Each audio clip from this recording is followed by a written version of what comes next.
Good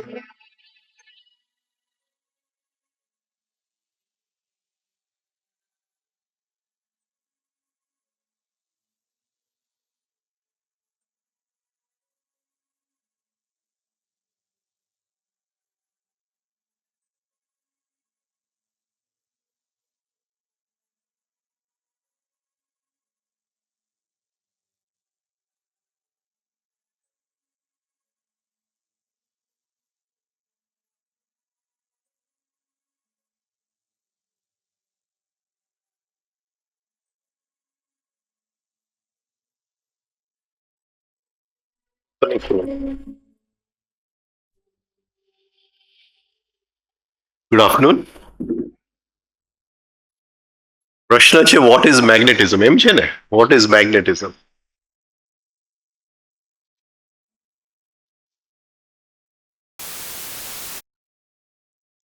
પેલા આપણે એ જોઈએ કે મેગ્નેટિઝમ ક્યાંથી આવે છે.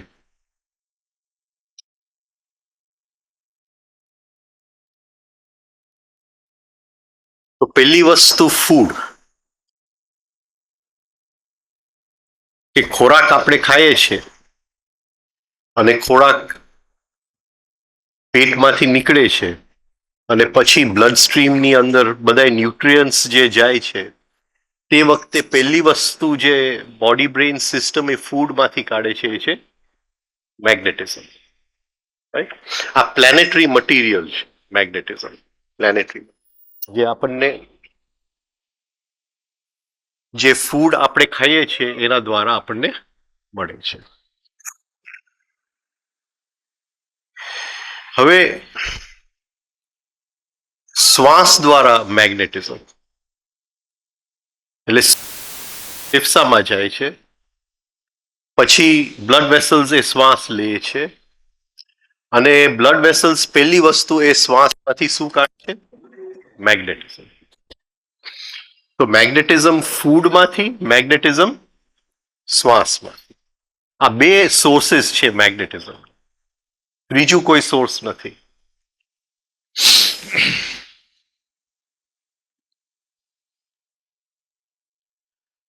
હવે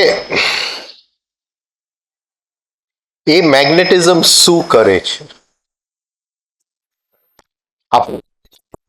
શક્તિ, એક વિચારને પકડવું, એક વિચારને રાખવું, રાઈટ? આ બંને મેગ્નેટિઝમ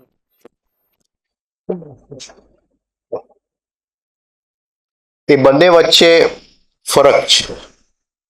એટલે માંથી મેગ્નેટિઝમ નીકળે છે એની ક્વોલિટી જે ખોરાકમાંથી નીકળે છે એના કરતા વધારે સારી છે. સારી.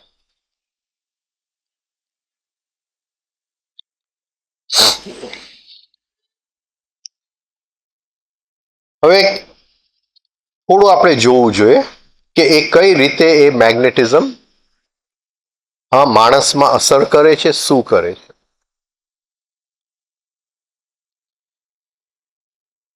હવે ગુરજેફે મેન, જે મિકેનિકલ મેન જે છે, યાંત્રિક જે માનવ, મેન એઝ અ મશીન, એના ત્રણ ભાગ કર્યા છે. Man number 1, man number 2, man number 3.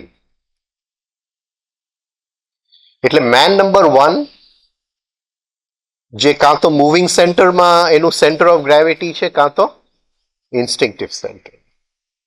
Moving centre of gravity હોય તો આખો દિવસ એ કંઈ ને કંઈ કર્યા કરે.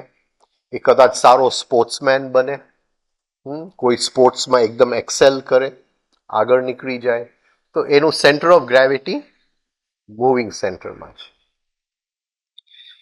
ઇન્સ્ટિંક્ટિવ સેન્ટરમાં સેન્ટર ઓફ ગ્રેવિટી હોય તો એને સારું ખાવાનું ગમે, એને સારું પહેરવું ગમે, એની સારી જગ્યાએ જવું ગમે, રાઈટ? ઇન્સ્ટિંક્ટિવ સેન્ટરમાં સેન્ટર ઓફ ગ્રેવિટી. ઇમોશનલ સેન્ટરમાં સેન્ટર ઓફ ગ્રેવિટી હોય, તો એ નાની નાની લાગણીઓમાં તણાતો હોય, ખેંચાતો હોય, આખો દિવસ લાગણી જ એનું જીવન હોય. બીજા લોકોને ખવડાવવું, પીવડાવવું, હા, લોકોને ધ્યાન રાખવું, આ લોકો સારા સેવક બને, હોસ્પિટલમાં જઈને બીજાને મદદ કરે, બરાબર. ઇન્ટેલેક્ચુઅલ સેન્ટરમાં એની સેન્ટર ઓફ ગ્રેવિટી હોય તો એને વાંચવું ગમે, એને રીઝનિંગ ગમે, એને લાઈફ ને બધું હા વિચારમાંથી જોવાની દ્રષ્ટિ હોય, રાઈટ. તો આ ત્રણ જાતના માનવને ગુરજેફે યાંત્રિક માનવ કીધા, અને એકેને એ આગળ મૂકતો નથી. જે વિચારમાં જીવે છે એ કઈ જે ભાવમાં જીવે છે એનાથી આગળ નથી, લાગણીમાં જીવે છે એનાથી આગળ નથી. જે લાગણીમાં જીવે છે એ જે ખાલી આખો દિવસ ખાવા પીવા માટે જીવે છે એનાથી એ આગળ નથી. હવે આ મેગ્નેટિઝમ, આ બધાય જે યાંત્રિક માનવ છે એની અંદર શું શું અસર કરે છે? હવે સે મૂવિંગ સેન્ટરનો માણસ હોય તો એ માણસની અંદર એ મેગ્નેટિઝમ જ્યારે એની વિચારને અંદર એ આવે છે ત્યારે એની અંદર એક સેન્સ ઓફ સ્કેલ આવે છે. આ લોકો સારા આર્કિટેક્ટ્સ બની શકે, સારા એન્જિનિયર્સ બની શકે. એને સ્પેસ ને નું જે માધ્યમ છે એને એના રેશિયોઝ, એના માપદંડ એ લોકોને તરત ખબર પડી જાય. એક ગાડી આમ જાય તો કે આટલા સ્પીડે જાય છે, આટલા ટાઈમમાં અહીંયા પહોંચશે, એક દડો આટલો ઊંચો ગયો તો આ જગ્યાએ પડશે. એની અંદર એક sense of scale of the moving centre, સ્પેસનું એક સેન્સ ઓફ સ્કેલ આવે છે. એ શેના લીધે આવે છે? મેગ્નેટિઝમના કારણે.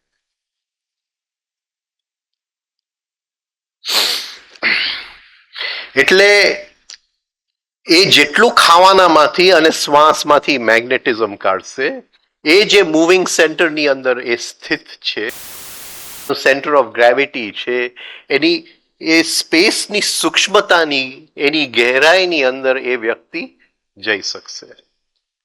હા, એ તરત જ કહેશે કે ભાઈ આ ફ્લાવર પોટ આ જગ્યાએ મૂકો તો લોકોની નજરની અંદર સારું લાગશે. ઇન્ટિરિયર ડિઝાઇનર બની શકે.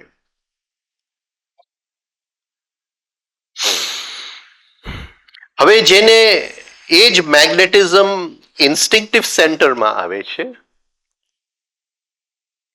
એને એ સારા ચાયના ટેસ્ટર્સ બની શકે, સારા વાઇનના ટેસ્ટર્સ બની શકે. એને સમજણ પડે કે આ વાઇન ને આ વાઇન ની અંદર ફરક શું છે. આ ક્વોલિટી ઘણા હદ સુધી મેં મારા ફાધરની અંદર જોયું, અને એનામાં એ નેક હતું. તમે ગમે તે એનું પીવાનું આપો એટલે એ કહી દે છે. તો એ લોકો સારા કુક્સ બની શકે, રસોઈયા બની શકે.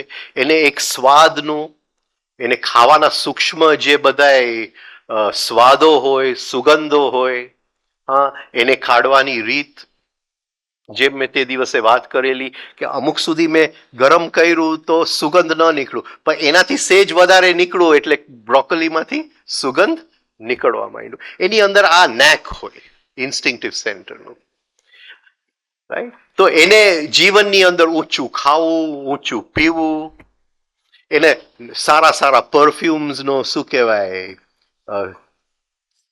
સમજણ, અને શું કહેવાય પારખવાની શક્તિ, કલર્સનું એ લોકોની અંદર એક સેન્સ હોય.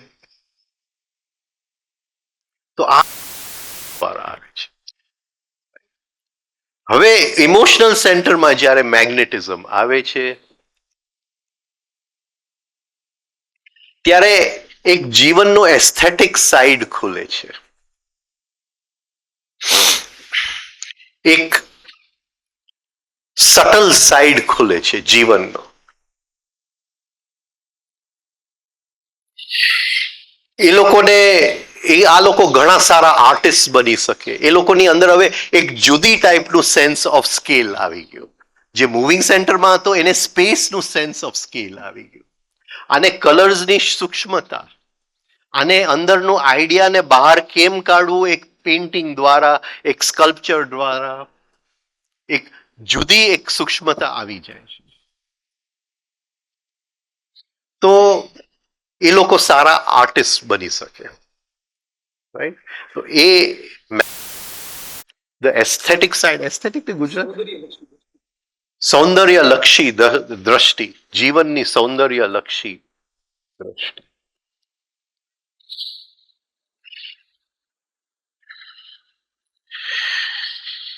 અને ઇન્ટેલેક્ચ્યુઅલ સેન્ટરમાં જ્યારે એ મેગ્નેટિઝમ આવે છે ત્યારે લિટરેચરનો શોખ આવે છે. The higher side of the thinking centre, not the higher thinking, but thinking સેન્ટરનો લિટરેચરનો શોખ. કોણ સારા લેખકો છે, શું મૂકી ગયા છે, રાઈટ? લિટરેચરની અંદર ક્રિટિસિઝમ કેમ કરવું, એની હાયર આઈડિયાઝ, રાઈટ? તો આ બધું જે નીકળે છે એ મેગ્નેટિઝમમાંથી નીકળે છે. આ મેગ્નેટિઝમ બહુ ઇમ્પોર્ટન્ટ વસ્તુ છે, ખૂબ ઇમ્પોર્ટન્ટ વસ્તુ.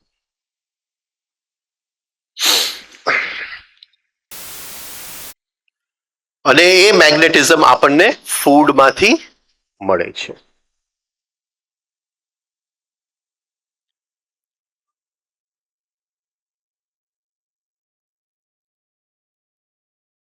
પણ આ બધું, આ આખી જે સૃષ્ટિ છે એ હજી યાંત્રિક માનવની સૃષ્ટિ છે. હવે જે મેગ્નેટિઝમ શ્વાસમાંથી નીકળે છે, શ્વાસ ફેફસામાં ગયું, શ્વાસ લોહીમાં ગયું, એને પહેલી વસ્તુ જે મેગ્નેટિઝમ નીકળે છે એ છે એ મેગ્નેટિઝમ ફૂડના મેગ્નેટિઝમ કરતા હાયર ક્વોલિટીનું મેગ્નેટિઝમ છે. આ બધાયની અંદર આ નીકળે છે, બધાયની અંદર આ નીકળે છે. એટલે એની માટે 3 સ્ટેપ રિધમિક બ્રીધિંગ કરવાની જરૂર નથી. બધાય જેટલા પ્રાણી શ્વાસ લે છે એની અંદર આ મેગ્નેટિઝમ છૂટું પડે છે. પણ આ મેગ્નેટિઝમ ને નેગેટિવ ઇમોશન સાથે ખૂબ મોટું કનેક્શન છે. એટલે અહીંથી હું શ્વાસ લઉં છું, શ્વાસ મેગ્નેટિઝમ કાઢે છે, પણ અહીંયા આ જગ્યામાંથી હું નેગેટિવ ઇમોશન વ્યક્ત કરી દઉં તો એની સાથે એ મેગ્નેટિઝમ આખું વિખરાઈ જાય છે, રહેતું નથી, અંદર સ્થિર નથી રહેતું.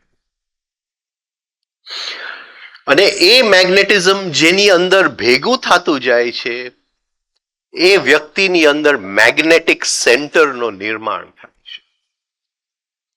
આ મેગ્નેટિક સેન્ટર ફૂડના મેગ્નેટિઝમમાંથી, તમે સાત્વિકમાં સાત્વિક ખોરાક ખાડો એમાંથી નીકળી શકે એમ નથી. આ ખાલી શ્વાસના મેગ્નેટિઝમમાંથી નીકળે છે.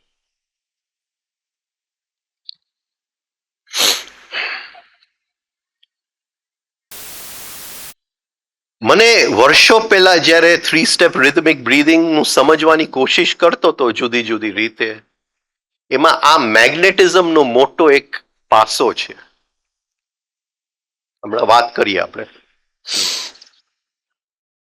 કે એ મેગ્નેટિઝમ જે વ્યક્તિની અંદર એ થોડું થોડું શું કહેવાય ભેગું થતું જાય છે, એ વ્યક્તિ જીવનના હાયર પ્રશ્ન પૂછવાનું ચાલુ કરે છે, જે જીવનમાંથી ઉત્પન્ન નથી થતા.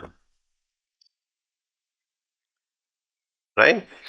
તો મને ખોરાકમાંથી મેગ્નેટિઝમ મળ્યું, એ ભેગું થયું, તો મને સારું ખાવા પીવાનું કેમ?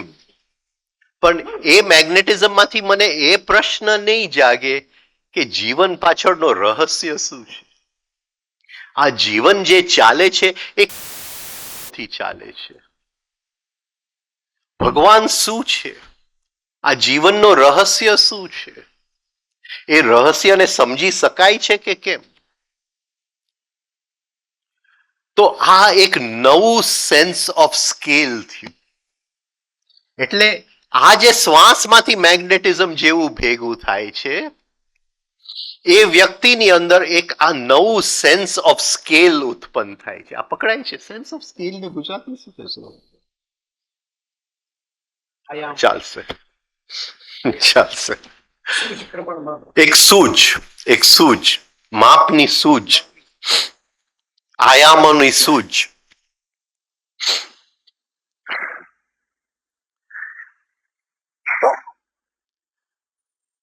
હવે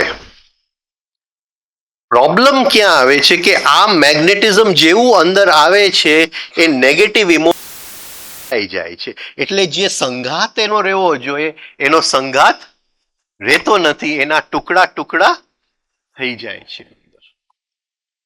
અને આ ટુકડા ટુકડા થઈ જાય છે એટલે લોકો કૌતૂહલમાંથી પ્રશ્ન પૂછે છે પણ ત્યાંથી આગળ જઈ શકતા નથી. કારણ કે એટલું એ જે મેગ્નેટિઝમ જે થોડું નાના નાના પેચીસ ની અંદર ભેગું થઈ ગયું, હા, એ આનાથી આગળ એની શું કે શક્યતા નથી.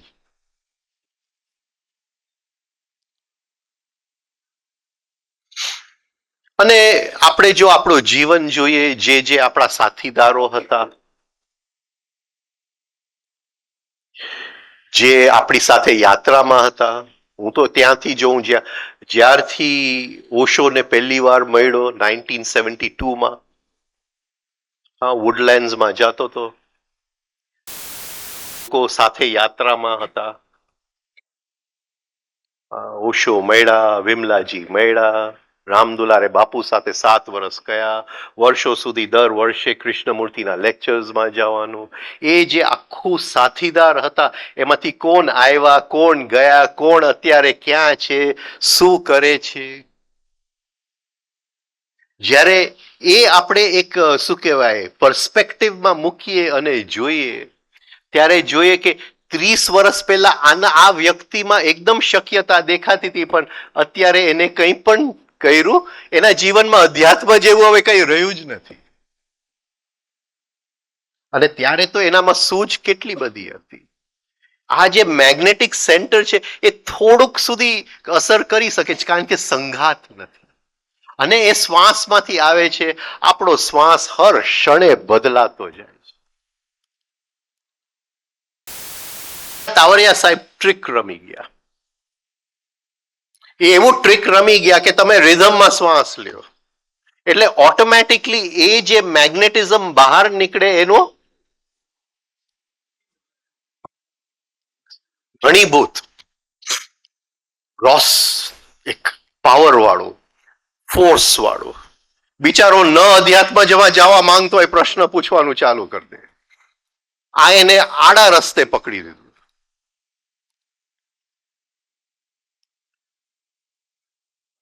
સમજાય છે? એટલે એ એમ કે તું ભાઈ તારા શ્વાસની માથે, તારા હેલ્થની માથે તું 3 સ્ટેપ કર. એને ખબર છે કે ઓલો મેગ્નેટિક સેન્ટરનું નિર્માણ થશે. અને મેગ્નેટિક સેન્ટરનું નિર્માણ થશે એટલે એ આફેડો પૂછવા આવશે. ઓલાને ખબર ન પડે કે શું થઈ ગયું. અને એ magnetic centre real magnetic centre.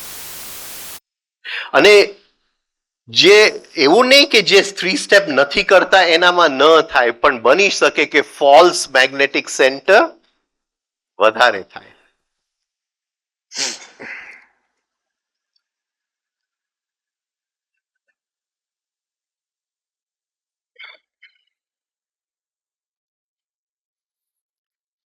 હવે ફોલ્સ મેગ્નેટિક સેન્ટર જો થાય અને ફોલ્સ મેગ્નેટિક સેન્ટર જો નેગેટિવ થાય, ફોલ્સ મેગ્નેટિક સેન્ટર જો ખોટી રીતે એનો સંઘાત થઈ જાય તો શું થાય? શું થાય? એવા વ્યક્તિઓનું શું થાય?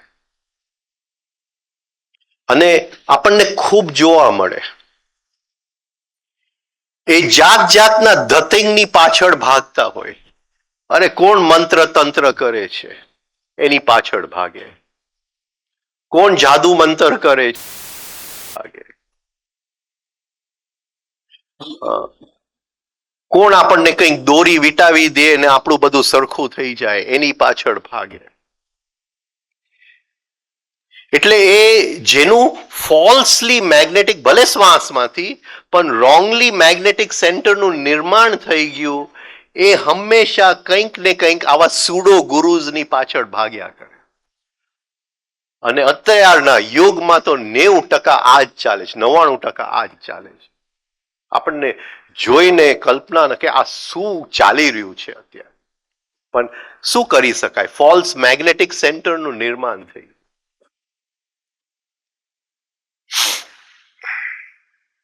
એ કંઈક ને કંઈક અકલ્ટ પાવર્સની પાછળ ભાગશે. એ કંઈક ને કંઈક એવા રહસ્ય શોધશે જે એને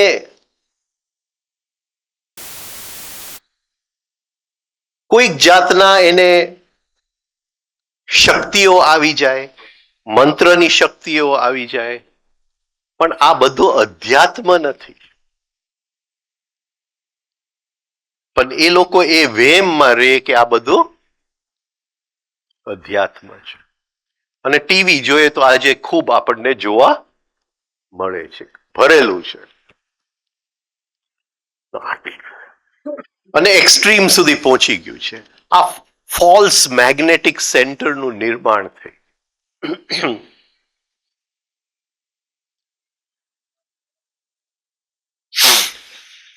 મારા જીવનમાં ઘણા વખત સુધી અકલ્ટનો એક મને શું કહેવાય આતુરતા, અને હજી હું ક્રિસ્ટલ સાથે, અમુક એલેક્સર સાથે, અમુક યંત્રો, ક્રિસ્ટલના યંત્રો બનાવું. હવે હું સમજુ છું કે આ બધું અધ્યાત્મ નથી.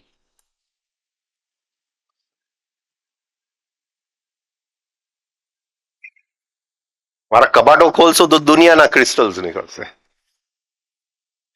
અને મારા રૂમની અંદર આવશો તો જાત જાતના યંત્રો બનાવેલા હશે, ને જાત જાતના દીવા કરું, ને આ કરું, ને ઓમકાર કરું. મને ખબર છે કે આ બધું છે ને એ નાટક જ છે, એનું કોઈ પણ મીનિંગ નથી. અધ્યાત્મ સરળ છે, સરળ છે.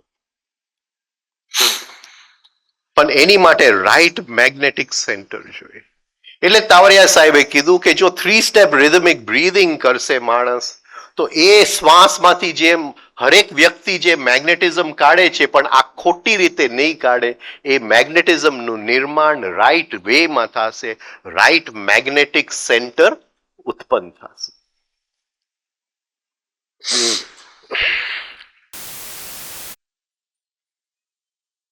ટીવી ઉપર ચાલતું હોય છે ને, કોઈકનું દરબાર ચાલે છે, ને કોઈકનું આ ચાલે છે, ને કોઈકનું તે ચાલે છે. ઓલ ફોલ્સ મેગ્નેટિક સેન્ટર્સ બધાય ત્યાં ભેગા થઈ ગયા.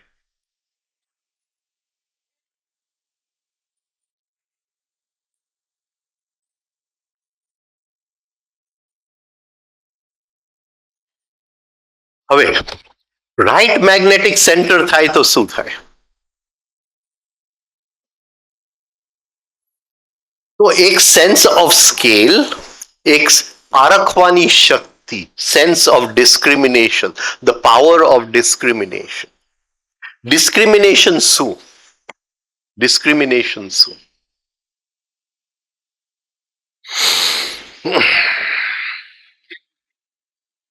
આવું છું. તમને નથી પૂછતો? થોડુંક સુકાય, મોડું સુકાય છે એટલે, રાઈટ, એટલે વધારે નથી.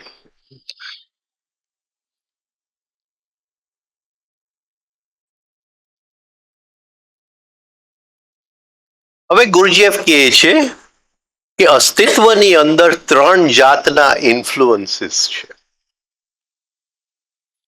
એ ઇન્ફ્લુઅન્સ, બી ઇન્ફ્લુઅન્સ અને સી ઇન્ફ્લુઅન્સ.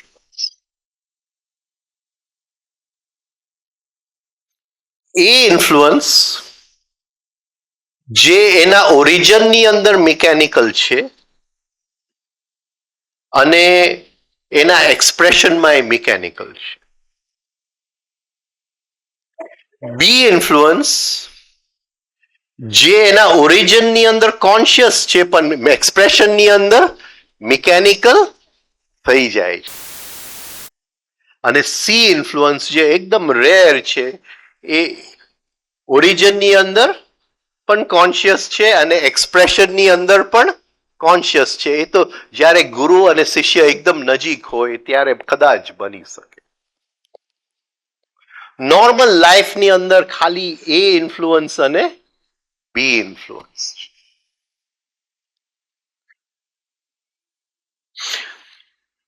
ઘણા માણસો આપણે જોશું, મારા સગાઓની વાત કરું કે બની શકે તો દર વર્ષે 4 દિવસ મારા એક અંકલને ત્યાં કાઢું. અમે આખો દિવસ બેસીને એ બધું ગપાટ, બધું ઊંચી ઊંચી તો વાતો ઘણી બધી કરે. મોટો આર્ટિસ્ટ છે, એના પેઇન્ટિંગ્સ ક્રિસ્ટી ને સદબીમાં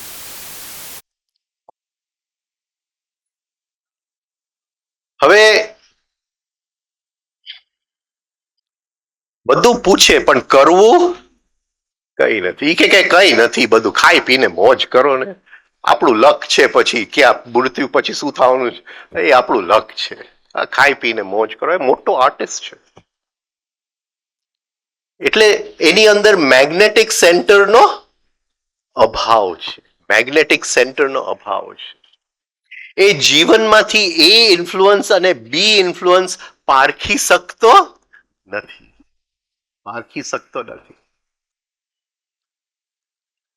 અને ઘણા લોકો આવા જોશું આપણે, જેને જીવનના હાયર સાઇડની સાથે કંઈ પણ મતલબ નથી, જીવનની સૂક્ષ્મતા સાથે કંઈ પણ મતલબ નથી. એનો વાંક નથી, મેગ્નેટિક સેન્ટરનો નિર્માણ જ નથી થયો. તમે કેવી રીતે એની પાસે એક્સપેક્ટ છે ને કે બેલ સાથે કથા કરવી કે શું કહેવાય એને, હા ભાગવત, હા ભેંસ સાથે ભાગવત કરવું, રાઈટ. બસ એ આવી વાત છે, જેને મેગ્નેટિક સેન્ટર નથી. મેગ્નેટિક સેન્ટર નથી. ત્યાં તમે ભાગવત વાંચવા જાઓ, હા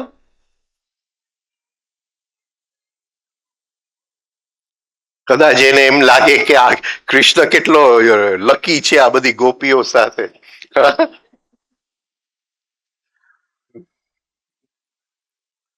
પણ કોઈ પણ રહસ્ય નું એને ની અંદર એને રસ ન હોય. એટલે જેવું રિયલ મેગ્નેટિક સેન્ટરનું નિર્માણ થાય છે, અંદર આપણી અંદર એક કેપેસિટી અને એક સ્કિલ, એ ઇન્ફ્લુઅન્સીસ અને બી ઇન્ફ્લુઅન્સીસ, રાઈટ. હવે સવારે એક જણા વાત કરતો હતો, શું તું ભાઈ વાત કરતો હતો સ્ટ્રેસ નું શું કહેતો હતો, બોલને ફરીથી, હું ભૂલી ગયો. મારે હવે મેમરી શક્તિ જરા ખલાસ થવા લાગી હવે. હા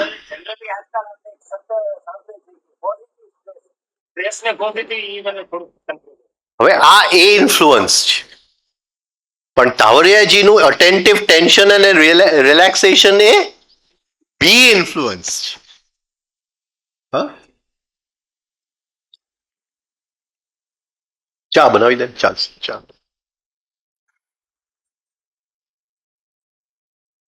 આ સમજાય છે. હવે just try to see this in life, try to see this in life. Supposing આ ભાઈ નવો અને હું એને કહું કે ભાઈ તું અટેન્ટિવ ટેન્શન અને રિલેક્સેશન કર, એ તરત જ મને શું કહેશે કે હું સ્ટ્રેસના ક્લાસમાં જે આવ્યો હતો. આ જ વસ્તુ શીખડાવતા હતા. એટલા લોકો મને કે તમે જે બોલો છો ને ભાઈ, હું જે બોલું છું એનો સોર્સ ક્યાંક જુદો છે, અને તમે જે મારી સાથે કમ્પેર કરો છો ને એ ઇન્ફ્લુઅન્સ છે. પણ લોકોને એટલી પારખવાની શક્તિ નથી, સરખું મેગ્નેટિક સેન્ટરનું નિર્માણ નથી કે આ વ્યક્તિ ઈ જ બોલે છે અને હું કઈ બોલી ન શકું, કારણ કે બોલું તો મારું ઈગો આવી જાય. આ બરાબર, ઈ જે બોલે છે એ સાચું જ બોલે છે, મને ખબર છે કે ત્યાં એ ઇન્ફ્લુઅન્સ જ છે.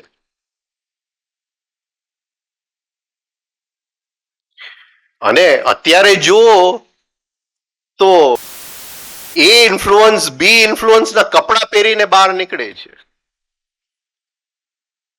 મોટા મોટા કોર્પોરેશનમાં જાઓ તો મેડિટેશનના ક્લાસીસ ચાલતા હોય. હા, મન કેમ શાંત કરવું, સ્ટ્રેસ કેમ દૂર કરવું, નેગેટિવ ઇમોશનનું શું કરવું, હાયર માઇન્ડમાં કઈ રીતે જાવું, લોઅર માઇન્ડમાં કઈ રીતે જાવું, જાત જાતનું બધું ચાલે છે. કોઈ કંઈક શું ચલાવતો હતો, એકને મળ્યો તો, મને યાદ નથી શું. હા, સબકોન્શિયસ માઇન્ડમાં શું, આ બધું મિકેનિકલ. એટલે એ ઇન્ફ્લુઅન્સ બી ઇન્ફ્લુઅન્સ ના કપડા પહેરીને આવે છે અને આપણી પાસે પારખવાની શક્તિ નથી. એ ભાઈ બોલ્યા એટલે તરત મને ખ્યાલ આવ્યો, મેગ્નેટિક સેન્ટર જોઈએ. એટલે મેગ્નેટિક સેન્ટર જેવું અંદર નિર્માણ થતું જાય એમ આપણે એ ઇન્ફ્લુઅન્સ અને કયું ઇન્ફ્લુઅન્સ નું સોર્સ કોન્શિયસનેસ માંથી આવે. અને ઘણી વાર જે ઓરિજિનલ ઇન્ફ્લુઅન્સ હોય એના કરતા પોપટ છે ને એ વધારે સારી રીતે બોલે.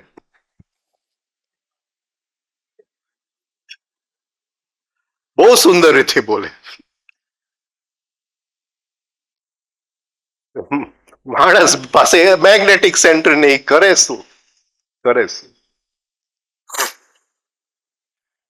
એટલે આ એક રિયલ મેગ્નેટિક સેન્ટર નું નિર્માણ થાય અને પછી એને સી ઇન્ફ્લુઅન્સીસ પારખવાની શક્તિ આપે. પણ એ તો ઘણી સાધના પછી આપે સી ઇન્ફ્લુઅન્સીસ પારખવાની શક્તિ, જે ડાયરેક્ટલી ગુરુમાંથી આવતા. અને એની માટે તાવડિયાજીએ શું કહેવાય, દરવાજો ખુલ્લો મૂકીને જ ગયા. એને કહી દીધું કે 6:45 થી 7:15, પણ એ સી ઇન્ફ્લુઅન્સ છે. પણ બરાબર કરી ગયા. એવું નાટક કરી ગયા કે તમે તમારું પ્રોબ્લેમ મને કહેજો ને તમારું દુઃખ મને કહેજો. એ લોકો સમજે કે દુઃખી થઈને 6:45 બેસવું.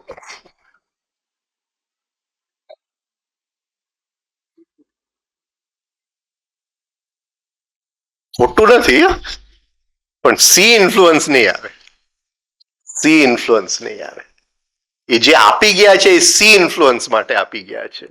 પણ થોડી કરુણા, શું કહેવાય કે કઈ નહીં, હવે કોઈ બેસવાનું તો છે નહીં, પણ દુઃખી હશે તો બેસશે, દુઃખી હશે તો બેસશે. બાકી હવે સી ઇન્ફ્લુઅન્સ માટે કોણ બેસવાનું છે? એ જો રિયલ વસ્તુ બોલી ગયા હોત તો.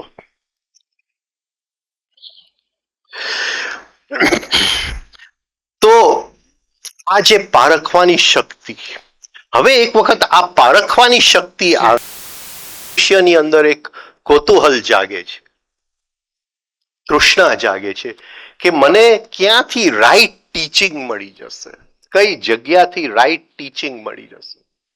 એટલે એ રાઈટ ટીચિંગના શોધમાં નીકળી પડે છે કે ક્યાંયથી મને રસ્તો મળે, મારે શું કરવાનું છે, આ અધ્યાત્મનું સાયન્સ શું છે, મને રાઈટ આઈડિયાઝ ક્યાંથી મળે. પછી જીવનમાં આઈડિયાઝ ઉતરવાના છે આપને, પણ એ આઈડિયાઝ ક્યાંયથી મળવા જોઈએ આપણે. એટલે એ ટીચિંગ પાસે જાય છે. અહીંયા મેગ્નેટિઝમની યાત્રા પૂરી થઈ જાય છે.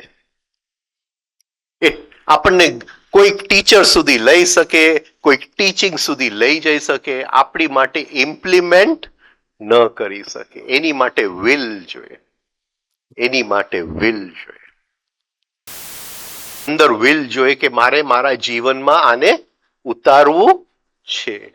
એની એટલે આપણને પરખ શક્તિ આપે મેગ્નેટિક સેન્ટર, પણ જીવનમાં ઉતારવાનું વિલ ના આપે, એ આપણે કેવું લેવું પડે.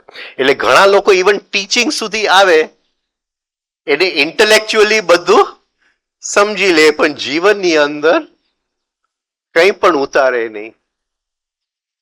ઘણીવાર એવા લોકો આમ બહુ કામ ના હોય, કારણ કે તમે એને પ્રશ્ન પૂછો એટલે તમને બધું કહી દે કે શું છે. બહુ કામના લોકો હોય, આપણને કઈ યાદ ન હોય, પણ એ તરત જ આપણને કહે ભાઈ આનું સાયન્સ આ છે, આ છે, એટલે ઇમ્પ્લિમેન્ટેશનમાં આપણને ઉપયોગી થઈ જાય. તો મેગ્નેટિક સેન્ટર બહુ જરૂરી છે. એક આ મનુષ્યની અંદર એ સેન્સ ઓફ સ્કેલ, એને એક જીવન પ્રત્યેની જુદી એક સૂઝ આપે છે મેગ્નેટિક સેન્ટર. હવે એ વ્યક્તિમાં હોય તો પછી એ છેલ્લે એવો ટીચર શોધશે જ્યાં એને કંઈ કરવું નહીં પડે. ટીચર કે તારે કંઈ કરવાનું નથી, તું મારા ચરણોમાં આવી જા ને, બાકીનું બધું હું કરી આપીશ, તું કંઈ પણ ચિંતા ન કરતો, તું ખાલી શરણાગતિ કર લે.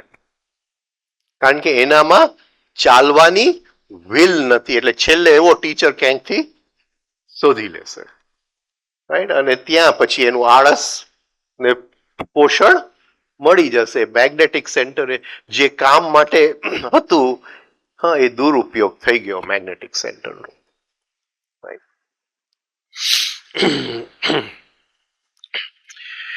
ચાલવું આપણે પડે છે, અને ચાલવા માટે એક જુદી વસ્તુ જોઈએ, ત્યાં મેગ્નેટિક સેન્ટર કામમાં આવતું નથી. પણ મેગ્નેટિક સેન્ટર ખૂબ ઉપયોગી વસ્તુ છે. જેમ અંદર મેગ્નેટિઝમ ભેગું થતું જાય છે, એમ આખી અંદર એક વસ્તુ અલગ બને છે. હવે જરાક જુદી રીતે આને જોઈ લઈએ કે આગળ આપણે જોશું મે બી નેક્સ્ટ શિબિરમાં મેની આઈઝ.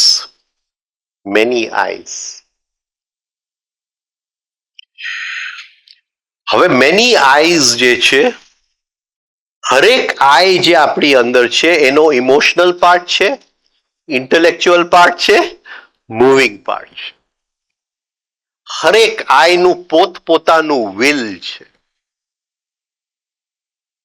મારી અંદર એક આઈને ઉત્તેજના શોધે છે તો એનું પોતાનું વિલ છે.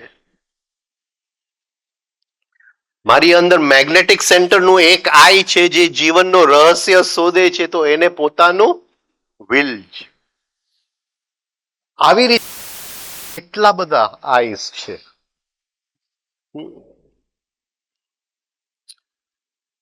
રાઈટ? અને એ બધાય આઈઝનું પોતપોતાનું વિલ, અને એક વિલ બીજા વિલને ન્યુટ્રલ કરી નાખે. આને તાવરિયા સાહેબ ન્યુટ્રલ વિલ કે. ન્યુટ્રલ વિલ એટલે મારે કંઈક અહીંયા આવીને બેસીને કંઈક સમજવું હોય, પણ મારું જે ઉત્તેજના વાળી આય છે કે ચલ ને પિક્ચરમાં જાય, અને બંનેના વિલ ટકરાય. બંનેનો વિલ ટકરાય, જે જીતે, જો જીતા હોય સિકંદર. એ હું કરું જીવનની અંદર. અને આ જે હું કરું એને તાવડિયાજી રિઝલ્ટન્ટ ઇન્ટેન્સિટી કે. બધું અંદર ટકરાતું હોય અને છેલ્લે જેની જીત થઈ જાય એ કરું. અને આ બધા આઈ સજેસ્ટેબલ છે. વિટામિન સી ની મને કોઈક આવે કે ભાઈ આ જે વિટામિન સી તું લે જ નહીં, સિન્થેટિક છે, એનાથી હાર્ટ ટ્રબલ થાય, એટલે બીજો આય આવે કે ભાઈ બંધ કર દે. એટલે આમ અંદર બધું લો ઓફ પેન્ડ્યુલમ પ્રમાણે ચાલતું હોય. એટલે આ બધા જે આઈઝ અંદર ટકરાતા હોય, સેલ્ફ ઓબ્ઝર્વેશન કરતો જાઉં, એ બધા એક હું દૂર કરી નાખું છું, પણ બધાયનું વિલ શું થઈ જાય છે? એક થઈ જાય છે. અને મારી પાસે એક નવો વિલ આવે છે જેને તાવડિયાજી સ્પિરિચ્યુઅલ વિલ. સ્પિરિચ્યુઅલ વિલ, આ ઇનડિવિઝિબલ વિલ છે.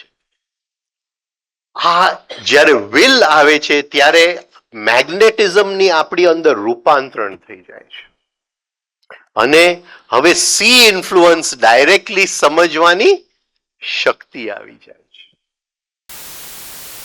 પછી એ સી ઇન્ફ્લુઅન્સ આપણે ગમે ત્યાંથી શોધી લેશું. એક મંદિરના કાર્વિંગમાંથી શોધી લેશું, એક મહાભારતની વાર્તામાંથી શોધી લેશું. હવે એ આપણને ખ્યાલ આવે છે કે એ સી ઇન્ફ્લુઅન્સ તો હર જગ્યાએ આપણી સામે પહેલેથી હતું, કાલે અત્યાર સુધી દેખાતું નતું. ગાયત્રી મંત્ર છે ને, તત્સવિતુર વરેણ્યમ. ભાઈ આ આખી સૃષ્ટિમાં વરવા જેવું એક જ વસ્તુ છે, સવિતા. વરવા જેવું એક જ વસ્તુ છે, સવિતા. હવે એ સવિતાની ઓળખ થઈ ગઈ, સી ઇન્ફ્લુઅન્સની ઓળખ થઈ ગઈ. પણ શેની લીધે થયું? અંદર વિલ થઈ ગયું. હવે ઘણા બધા આઈઝ નું વિલ નથી, હવે વન વિલ થઈ ગયું. અને એ વન વિલ જે સેન્સ ઓફ સ્કેલ અને sense of what you call mystery જણ આપે છે, એમાં હર જગ્યાથી આપણે સી ઇન્ફ્લુઅન્સ તારવી શકીએ. હવે મેગ્નેટિઝમ એનું હાઈએસ્ટ રૂપ લઈ લીધું. આપણે પણ એની માટે એક ઇન્ડિવિઝિબલ આઈ, ઇન્ડિવિઝિબલ આઈ, આ long process of self observation પછી આવે, રાઈટ. તો આ થોડી વાત મેગ્નેટિઝમ વિશે. ભાઈનો પ્રશ્ન હતો કે મેગ્નેટિઝમ શું છે. એક વસ્તુ ખાસ ધ્યાન રાખજો, જ્યારે નેગેટિવ ઇમોશન કોઈ પણ કરું છું ત્યારે બીજાનું મેગ્નેટિઝમ નથી વેડફાતું, મારું મેગ્નેટિઝમ વેડફાય છે. It's not worth it, it's not worth it. સાહેબનું વાક્ય છે, don't lose your anger, it is very precious. Don't lose your anger.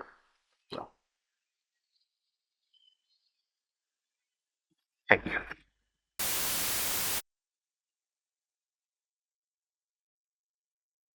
બોલો હવે કઈ બરાબર છે મેગ્નેટિઝમ.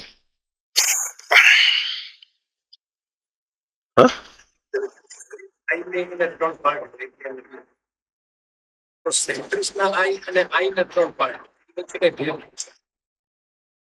એટલે એક સેન્ટર ઓફ ગ્રેવિટી આઈ નું ક્યાંક હોય, પણ છતાં એના 3 પાર્ટ તો હોય જ. એટલે બધાએ આઈસ કોઈક ને કોઈક સેન્ટરમાં. ઇમોશનલ આઈ, પાછો ઇમોશનલ આઈ નો થિંકિંગ પાર્ટ હોય, ઇમોશનલ પાર્ટ હોય, મૂવિંગ પાર્ટ.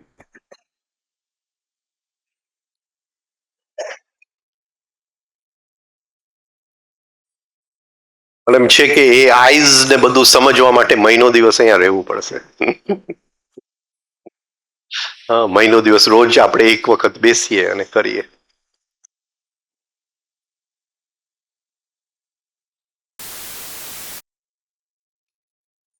નાનું ગ્રુપ આવે, આટલો બધો તો ખબર નહીં.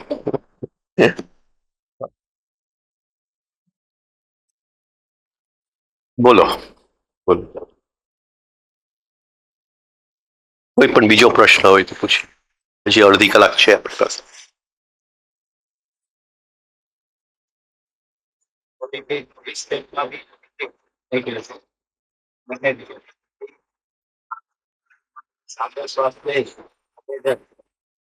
માઇક આપ, માઇક આપ ભાઈ.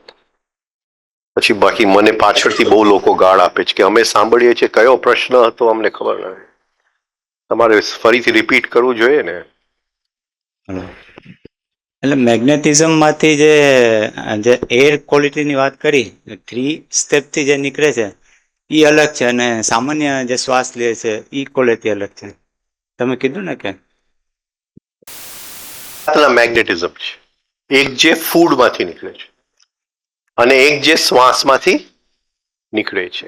શ્વાસમાંથી નીકળે છે એ જરા સટલ છે ફૂડના મેગ્નેટિઝમ કરતા. એ સટલ છે એટલે એ તરત વિખરાઈ જાય છે. બરાબર છે. હું તારી ઉપર ગુસ્સો કરું તો એનું સંઘાત રહેતું નથી. આ પકડાય છું શું કહેવા માંગુ? એટલે વિખરાઈ જાય તો પછી એની બહુ શક્તિ ન હોય, એની ક્વોલિટી એ રીતે સારી ન હોય. પણ એ રીતે મેગ્નેટિઝમની ક્વોલિટી તો એક જ છે, પણ એની સંઘાતની ક્વોલિટી અલગ છે. શું કીધું કે જે 3 સ્ટેપ કરતા નથી, એ જ કહું છું. એટલે 3 સ્ટેપમાં જ્યારે આપણે શ્વાસ લઈએ છીએ ને તો એ એક સંઘાત સાથે રહે છે. એ વિખરાતું એટલું ઇઝીલી વિખરાતું નથી. એટલે મેં તમને કીધું કે એ સેન્ટર એ વ્યક્તિની અંદર જલ્દી બની જાય છે. અને જો વિખરાઈ ગયું તો ફોલ્સ મેગ્નેટિક સેન્ટર બને, સ્યુડો મેગ્નેટિક સેન્ટર. સ્યુડો એટલે હવે આટલું જ હોય, હા, તો એ મંત્ર તંત્ર ક્યાંક શોધી લે. સમજાય છે? ભગવાનને એક હાર મારા પહેરાવી આવે મંદિરની અંદર, રાઈટ? એટલી જ એની સમજણ હોય, કારણ કે મેગ્નેટિક સેન્ટર જ આટલું છે. પણ 3 સ્ટેપ કરતો જાય તો એ જલ્દી વિખરાય નહીં, પણ ક્વોલિટી ઓફ મેગ્નેટિઝમ તો સેમ જ છે. ફૂડમાંથી જે નીકળે છે એ જે માનો કે એ તમને કીધું મેં ને, મિકેનિકલ મેનની અંદર જે અમુક સૂઝ અને સ્કેલ આવે છે, મૂવિંગ સેન્ટરનો મેન છે, એની અંદર સેન્સ ઓફ પ્રપોર્શન આવી જાય છે, રાઈટ? સેન્સ ઓફ પ્રપોર્શન હોવું જોઈએ ને. વિચાર કર કે એક પોલ વોલ્ટ જમ્પર છે, રાઈટ? તો આ પોલ વોલ્ટ છે, અહીંથી આમ એ જમ્પ કરીને આમ જાય છે. હવે એનો સેન્સ ઓફ પ્રોપોર્શન કેટલું છે? એ જો સેજ નીચે જાય તો ભટકાય, સેજ ઉપર વધારે હોય તો એની શક્તિ વેડફાય. એ જસ્ટ એટલું જ જોઈએ કે એના આને અડિયા વગર એ આ બાજુ આવી જાય. હવે કેટલું સેન્સ ઓફ પ્રોપોર્શન છે? એ મેગ્નેટિઝમ થી આવે. મારું કહેવાનું એ છે કે 3 સ્ટેપ જેવું કોઈ એવું ફૂડ આવતું હશે કે એવું મેગ્નેટિઝમ આપણામાં ઉત્પન્ન થાય હોવાથી કઈ મેગ્નેટિઝમ એમ કે કઈ ક્વોલિટી વાળું ફૂડ ખાય ચ્યવનપ્રાશ લે ને બધું થઈ જશે.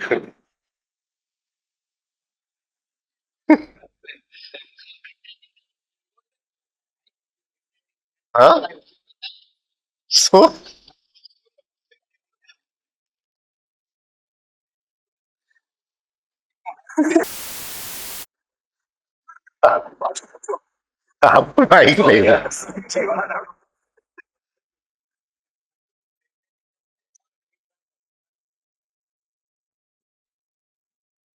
નું મેગ્નેટિઝમ હા. એ આપણું રાઈટ મેગ્નેટિઝમ સેન્ટર બનાવવામાં કઈ ઉપયોગમાં આવે છે ખરું? ના, મેં તમને કીધું કે એ શ્વાસનું જ મેગ્નેટિઝમ આવે. પેલું જરાય એમાંથી મેગ્નેટિક સેન્ટર નથી બનતું, એમાંથી moving man, instinctive man, emotional man અને what you call intellectual man, આ બધાય ત્રણેય મેનને ગુરજેફે એક જ લેવલ ઓફ બીઈંગમાં મૂકી દીધા.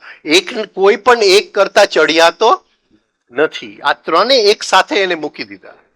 પણ એ ત્રણેયની અંદર એક જુદી સૂઝ આપી દે છે. આ સમજાય છે? જેમ મેં કીધું ઓલું પોલ વોલ્ટ કરે છે તો એને એક સૂઝ પ્રપોર્શન, એક આર્કિટેક્ટને sense of dimension, sense of proportion છે. તો એ ક્યાંથી આવે છે? એ મેગ્નેટ. એ આર્કિટેક્ટ જાગૃત વ્યક્તિ નથી. એટલે સેન્ટર બનવામાં ઉપયોગી જરાય નથી. હવે ખબર નહીં ચ્યવનપ્રાશ ખાઓ ને કંઈક ખાતું હોય તો. બોલો. આ બધું મેગ્નેટિઝમ ગ્રહોમાંથી જ આવે છે. એકો એક મેગ્નેટિઝમ ગ્રહોમાંથી જ આવે છે. રાઈટ? એકો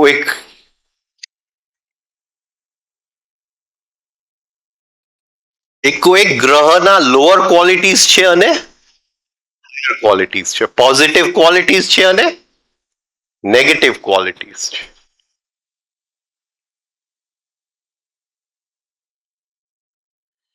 તો એ બધું જે આપણી અંદર આવે છે એ મેગ્નેટિઝમ રૂપે અંદર આવે છે. રાઈટ? દુર્યોધનની અંદર ઓબ્સ્ટિનેસી હતી. રાઈટ? હા, એ શેર કરી નતો શકતો. આમ એકદમ ઉદાર હતો પણ એના ભાઈને આપી નતો શકતો. આ સમજાય છે? તો એ તાવડિયા સાહેબ કહેતા એ મંગલની લોઅર નેગેટિવ ક્વોલિટી છે. તો એ મેગ્નેટિઝમ તો છે એનામાં, પણ ક્યાંથી આવ્યું? માર્સમાંથી આવ્યું. માર્સમાંથી. રાઈટ? પણ શકુનીની અંદર ધીરજ શક્તિ હતી, કનિંગનેસ હતો. તો એ નેગેટિવ ક્વોલિટી ઓફ સેટર્ન અને મર્ક્યુરી. આ સમજાય છે?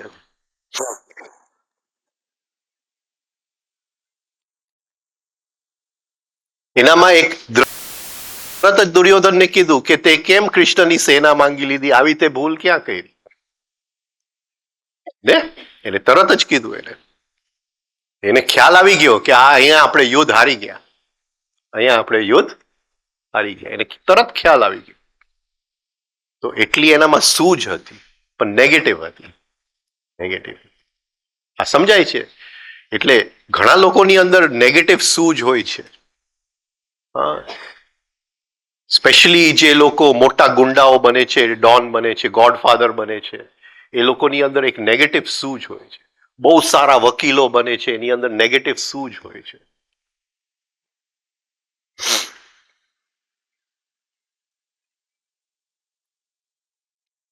આ બધું આવે છે મેગ્નેટિઝમ.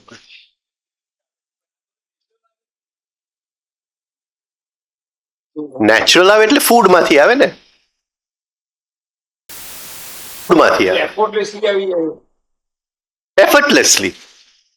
એફર્ટલેસલી પણ નેગેટિવ ઇમોશન થી કાં તો એ વિખરાઈ જાય કાં તો એનું નેગેટિવ ક્રિસ્ટલાઇઝેશન થઈ જાય. નેગેટિવ ક્રિસ્ટલાઇઝેશન થઈ જાય તો હવે ગડબડ છે. આ સમજાય છે? નેગેટિવ ક્રિસ્ટલાઇઝેશન, હિટલરની અંદર નેગેટિવ ક્રિસ્ટલાઇઝેશન થઈ. એટલે અમુક પોલિટિકલ લીડર્સની અંદર નેગેટિવ ક્રિસ્ટલાઇઝેશન થઈ જાય છે.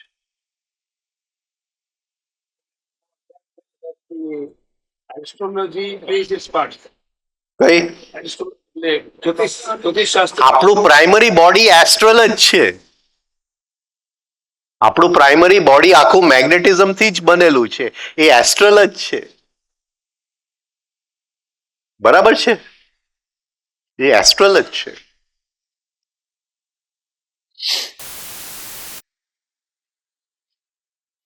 એટલે પ્લેનેટ્સ પ્લે ધેર પાર્ટ ને, પ્લેનેટ્સ પ્લે ધેર પાર્ટ.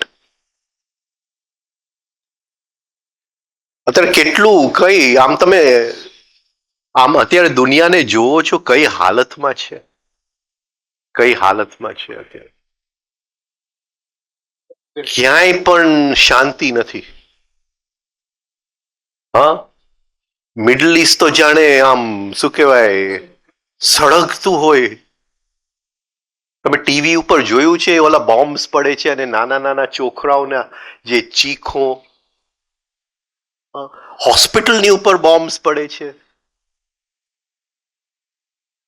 આ મનુષ્યની ટેકનોલોજી ક્યાં સુધી એને લઈ ગઈ, ક્યાં સુધી એને લઈ ગઈ.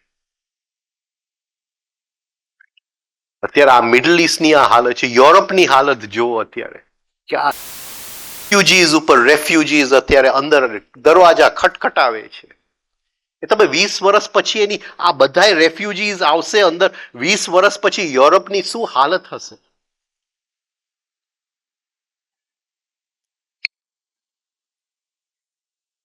આ સમજાય છે?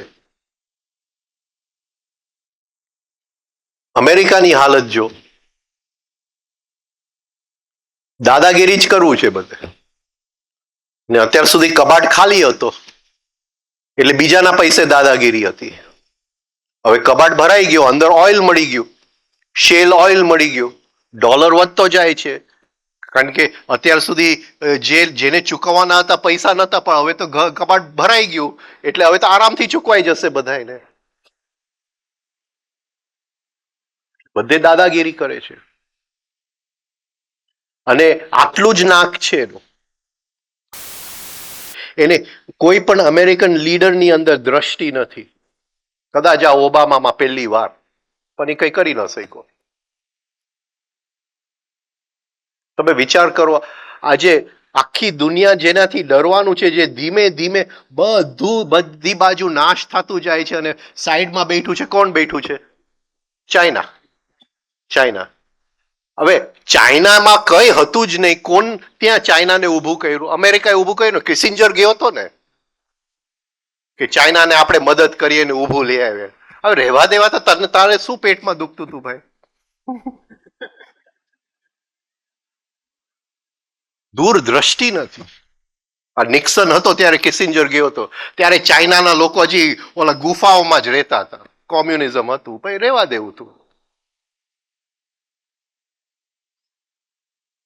પણ એને થયું કે રશિયાની સામે આપણને કોઈક મળશે એટલે ગુફાઓમાં રહે ને એને ઊભા કરી. હવે આખી દુનિયા ખાઈ જવાની તૈયારીમાં છે. દૂરદ્રષ્ટિ જ નથી અત્યારે ક્યાંય પણ. બુશને થયું કે ચલો સદામ હુસેનને કાઢી નાખીએ. કાઢ્યો સદામ હુસેનને, તો શું આવ્યું એની બદલે? આઈસિસ આવી ગયો. હવે શું કરવાનું આઈસિસનું? હવે પ્રેસિડન્ટ કદાચ બને, હિલરી ક્લિન્ટન. આટલું જ નાક છે. હા, ઓલાને કાઢ્યો, ગદ્દાફીને કાઢ્યો. અત્યારે અડધું લિબિયા આઈસિસના કબજામાં છે.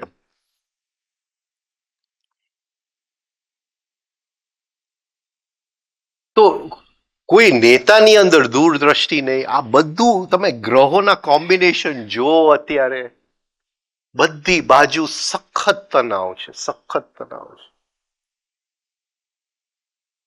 સમજાય છે? આપણે અત્યારે રહીએ છીએ આ ગાણા લોકોની વચ્ચે. ઓલું શું આપણે ત્યાં કહેવત હતી ને, ગાંડો રાજા ને પ્રજા આખી મંત્ર તંત્ર ની પાછળ દોડે છે, નિર્મલભાઈના દરબારમાં દોડે છે. તમે વિચાર તો કરો. અને નેતાઓ, આ કઈ દુનિયામાં આપણે જીવીએ છીએ, રાઈટ? અને આ દુનિયાની હાલત છે અત્યારે. પણ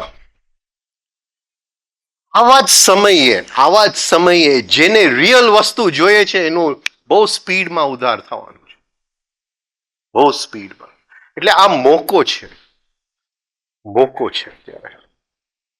મોકો એ છે કે આ બાજુ આટલું નેગેટિવ છે, તો જેને રિયલ વસ્તુ જોઈએ છે એ સ્પીડમાં આગળ નીકળી જશે. આ પકડાય છે પોઈન્ટ હું શું કહેવા માંગુ છું? પણ એટલીસ્ટ થોડી તો મહેનત કરવી પડશે. હું પોતે જોઉં છું કે 3 મહિનામાં જે મેં મહેનત કરી આટલા વર્ષોમાં ન મળ્યું મને. ચોક્કસ કંઈક અત્યારે જુદું છે, ચોક્કસ દુનિયાની અંદર વાઇબ્રેશન્સ જુદા છે. જેને રિયલ ઇન્વેસ્ટમેન્ટ કરવું છે ને એને ઇમિડિયેટ રિટર્ન છે, ઇમિડિયેટ રિટર્ન છે. આજે પૈસા મૂક્યા, આજે એનો નફો. કારણ કે કોઈ બીજાને જોઈતું જ નથી. પ્રજા એ ઓલા અંધારામાં છે ને રાજાઓ તો સાવ અંધારામાં છે.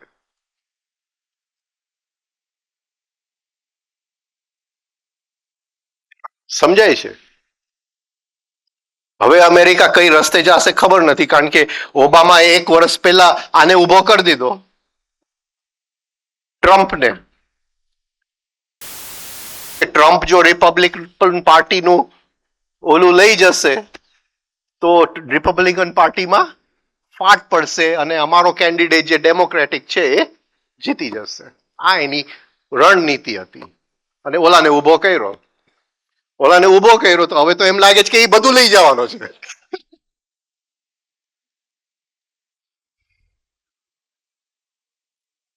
અને ગ્રહો એની સાથે છે. ગ્રહો સારા માણસની સાથે નથી, એ ગાંડો રાજા હોય એની સાથે જ છે. નેચરલ ફોર્સિસ જે ખરા એને જ મદદ કરે. મૂન ને ખોરાક જોઈએ છે. સમજાય છે? પણ એની અંદર આપણી માટે બહુ સારું છે જો સમજી જાય. હા, કે આની કે લોઅર સાયકિક નેચર કરવા સિવાય બીજો કોઈ પણ ઉપાય નથી. નથી નેતા બનવા જેવું. અમારા ભાઈ ચાલ્યા હતા નેતા બનવા, હું ચાલ્યો પ્રાઇમ મિનિસ્ટર બનવા.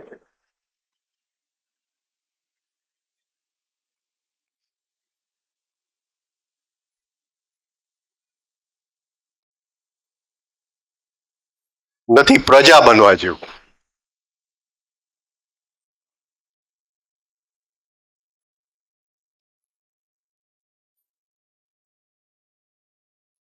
એટલે આમ તમને એનું 20 લાગવું જોઈએ. અત્યારે દુનિયામાં જે ચાલી રહ્યું છે ને એનું શું કહેવાય, એક જાતનું આમ કે બસ આમ એક જેલમાં હું ફસાયો છું, હવે મારે આ જેલમાંથી નીકળવું જ છે, કોઈ પણ હિસાબે નીકળવું છે. મોકો છે. એક અર્જન્સી ઓફ ચેન્જ. કૃષ્ણમૂર્તિની ચોપડી છે ને, ધી અર્જન્સી ઓફ ચેન્જ.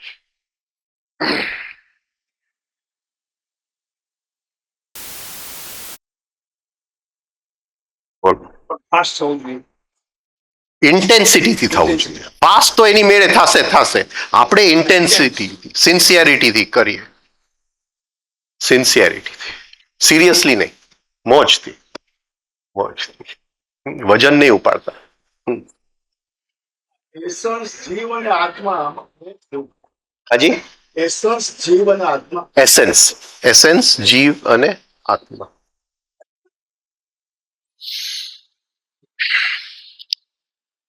આત્મા સૂર્ય છે.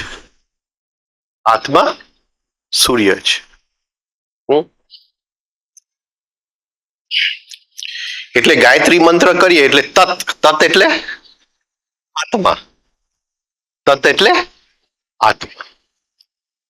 પણ એ આત્મા તો બહુ દૂર છે, દૂર છે. પણ એ આત્મામાંથી જે એ જીવન આપે છે, એ જીવ છે, એ જીવ છે.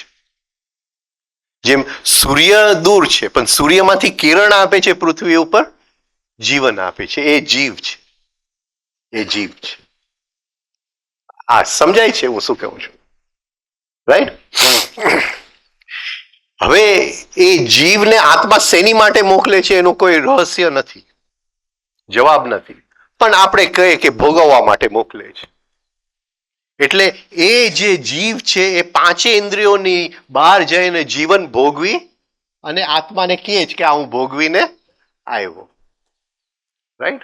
એટલે આત્મા પોતે નથી ભોગવતો, જીવ દ્વારા ભોગવે છે. એનો પ્રકાશ મોકલી, જે હું તમને જોઈ શકું છું એ પ્રકાશના કારણે જોઈ શકું છું. તમારી સાથે આ મારા વાકમાં એ જ પ્રકાશની શક્તિ આવે છે. આ સમજાય છે હું શું કહેવા માંગુ? જીવ છે, એ જીવ છે, સોલ, સોલ. રાઈટ? તો એ દુનિયા ભોગવી અને પાછો જાય તો આત્માને કંઈક થાય કે મને મારી ઓળખ થઈ ગઈ, મને મારી ઓળખ થઈ. પણ એ જેવો આત્મામાંથી નીકળે છે એને પ્યોર આત્માના કિરણ તરીકે રહેવાની છૂટ નથી. એને થોડા કપડાં પહેરી લેવા પડે. એટલે એ જે કપડાં પહેરી લેવા પડે એ ગ્રહોના મેગ્નેટિઝમના કપડાં પહેરી લેવા પડે. એ એસેન્સ છે, એ એસેન્સ છે. આ સમજાય છે? એટલે આત્મા પ્યોર સૂર્ય છે, જીવ સૂર્યનું કિરણ છે. પણ જે કપડાં જીવને પહેરવા પડે છે એને એમનેમ જવાની છૂટ નથી. એ શું છે? એસેન્સ, એસેન્સ છે. રાઈટ? હવે એ કપડામાંથી ફરીથી મુક્ત થાય તો આત્મામાં સમાઈ જાય. પણ કપડા હવે વળગીને બેઠા છે. કપડાનું અપગ્રેડેશન એને કરવું પડે, એસેન્સનું અપગ્રેડેશન. આખી યાત્રા જીવની યાત્રા છે, આત્માની યાત્રા નથી. આત્માની યાત્રા નથી, જીવની યાત્રા છે. જીવ જે ભાથું લઈને આવે છે, જે એસેન્સ લઈને આવે છે, એસેન્સનું અપગ્રેડેશન કરતા કરતા એક પોઈન્ટે એ અરીસો એટલો ચોખ્ખો થઈ જાય કે આત્માને એનું પ્રતિબિંબ દેખાય, એ પાછો સમાઈ જાય. એ યાત્રા જીવે પોતે કરવી, એ એક જન્મની યાત્રા નથી. રાઈટ? પણ એને જે ભાથું મળવામાં આવ્યું, આપવામાં આવ્યું છે એ એસેન્સ છે, એસેન્સ. એટલે જીવ એટલે આત્મા પ્લસ એસેન્સ, પ્લસ એસેન્સ. યા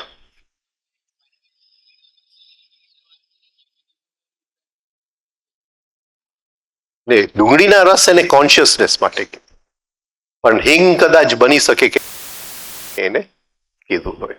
ડુંગળીના રસ કોન્શિયસનેસને ધારણ કરવા માટેની શક્તિ ડુંગળીના રસની અંદર છે.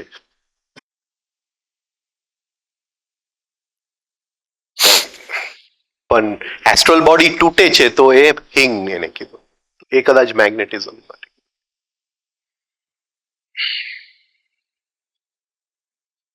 બોલો. ગેલેક્સીમાં thousands of suns છે અને ઘણા બધા planets છે. So those are not affecting normal life. We don't know. We don't know. 1972 એક બહુ સુંદર ચોપડી આવેલી, the secret life of plants.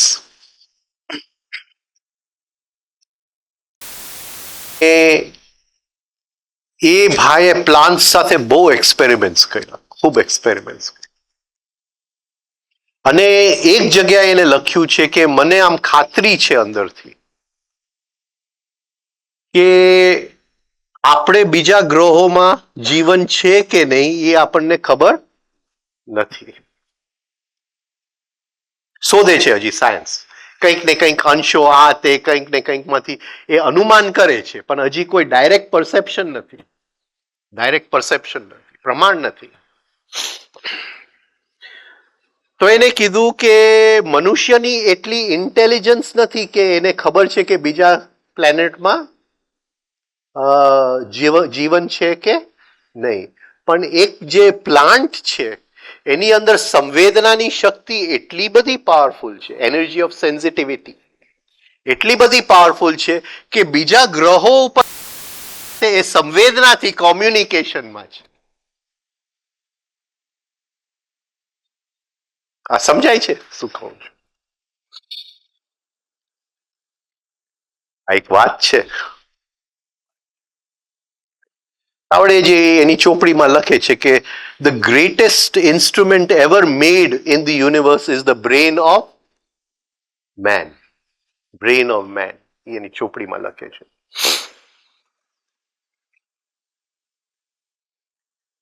કે એના જેવું કંઈ બની જ ન શકે. Brain of main. એ કે આખી સૃષ્ટિ બ્રેન ઓફ મેન ની અંદર છે. અને મેનનું બ્રેન સમજી લ્યો તો તમને સમજવામાં આવશે કે બીજા ગ્રહો છે કે નથી ને એની ઉપર જીવન છે કે નથી. તમારે ત્યાં નથી જવાનું, અહીંયા જવાનું છે કે છે. અને એને ઉપમાઓ આપ્યા છે, ઉપમાઓ આપ્યા, અને આપણે એને કોન્ટ્રાડિક્ટ ન કરી શકીએ, રાઈટ? કોન્ટ્રાડિક્ટ ન કરી શકીએ. તો એ કહે છે કે બ્રેન સેલ્સ કેટલા છે? તો એટલા ગેલેક્સીસ છે. પણ એની અંદર ન્યુરોન્સ કેટલા છે? તો આટલા છે. તો એક એક ગેલેક્સીની અંદર જો આ એક એક ન્યુરોન હોય તો એક એક ગેલેક્સીની અંદર એક મનુષ્ય વાળું પ્લેનેટ હોવું જોઈએ. આવી કંઈક વાત કરે છે એની ચોપડીની અંદર.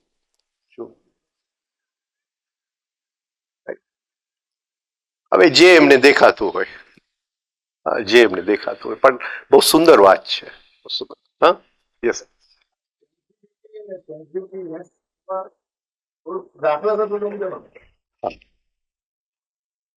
સંવેદના અને ઉત્તેજના, રાઈટ? હું ઈ જ પત્નીમાં રોજ ઐશ્વર્યા રાયને જોઉં એ સંવેદના. નવી નવી ગર્લફ્રેન્ડ શોધવું એ ઉત્તેજના. સેન્સિટિવનેસ, સેન્સિટિવિટી. બરાબર છે?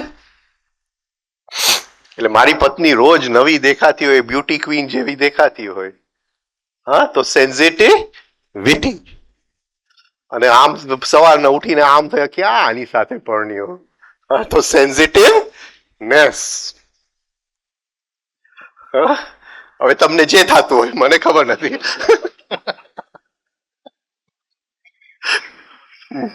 મને ખબર નથી. હા, એટલે સેન્સિટિવિટી અને સેન્સિટિવનેસ. મનુષ્ય સેન્સિટિવનેસ શોધે છે. સેન્સિટિવનેસ બહુ ઇન્ફ્લેમેબલ સબસ્ટન્સ છે તાવડિયાજી, તરત ભડકો થઈ જાય. તમે મને હજી સેજ, હજી પૂરું તમારા મોઢામાંથી નીકળ્યું નથી, ત્યાં તો તૂટી પડ્યો. સેન્સિટિવનેસ, ધારણ શક્તિ જ નથી સેન્સિટિવનેસ. આ સમજાય છે? સેન્સિટિવિટીની અંદર ધારણ શક્તિ છે. હું સમજું કે તમે ક્યાંથી બોલો છો, શું કામ બોલો છો. હું તમારા કપડા પહેરી શકું છું કે ભાઈ આ મારી અંદર આ ગાંઠ છે, આ ગાંઠમાંથી આવા જ શબ્દ નીકળે, એના સિવાય નીકળી શકે એમ જ નથી. આ સમજાય છે? આ સેન્સિટિવિટી છે. સમજી ગયો તમને? તમે ભલે ગાળ આપ્યું, પણ એ ગાળની અંદર મને ગાંઠ દેખાઈ ગઈ, એ ગાંઠની અંદર દુઃખ દેખાઈ ગઈ, એ ગાંઠની અંદર જે ઘાવ છે એની રસ્સી દેખાઈ ગઈ, અને હું જીવી ગયો. સેન્સિટિવિટી. હવે કેવી રીતે તમારી ઉપર મને રિએક્શન આવે? આવે? આવી જ ન શકે. તમે જે છો એ હું જીવી ગયો. આ અન્ડરસ્ટેન્ડિંગ છે. સેન્સિટિવ અન્ડરસ્ટેન્ડિંગ છે. અને સેન્સિટિવનેસ ની અંદર આંધળાપણું છે, અંધકાર છે. તમે કોણ છો મને બોલવા વાળા? અને આ તો કઈ રીત કહેવાય? તમારી અંદર મેનર્સ નથી. આ બધું સેન્સિટિવનેસ છે. હા, એટલે સેન્સિટિવનેસમાં છે ને આઈડેન્ટિફિકેશન ફૂલ હોય, માણસ સૂઈ ગયો છે, એ નિંદ્રામાં જ છે. અને સેન્સિટિવિટી જાગૃતિનો પહેલું કદમ છે. હવે જીવનમાં હું ઉત્તેજના નથી શોધતો. જેટલું હું ઉત્તેજના શોધતો જઈશ એમ મારી ઇન્દ્રિયો છે ને એ શું કહે મરતા જાય છે, મરતા જાય છે.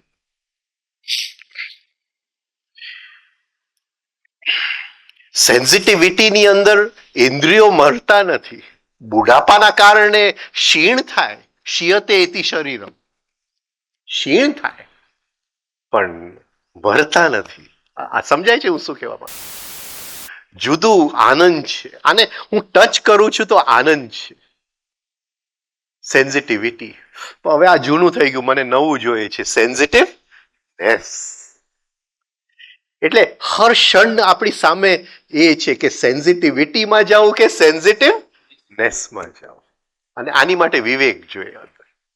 વિવેક અંદર કે ભાઈ મારી યાત્રા સેન્સિટિવિટીની યાત્રા છે, સેન્સિટિવનેસની યાત્રા નથી.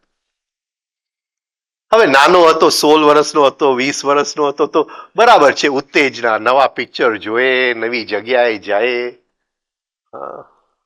હવે એ જગ્યામાં રોજ નવું દર્શન થાય છે. હવે સેન્સિટિવિટી છે.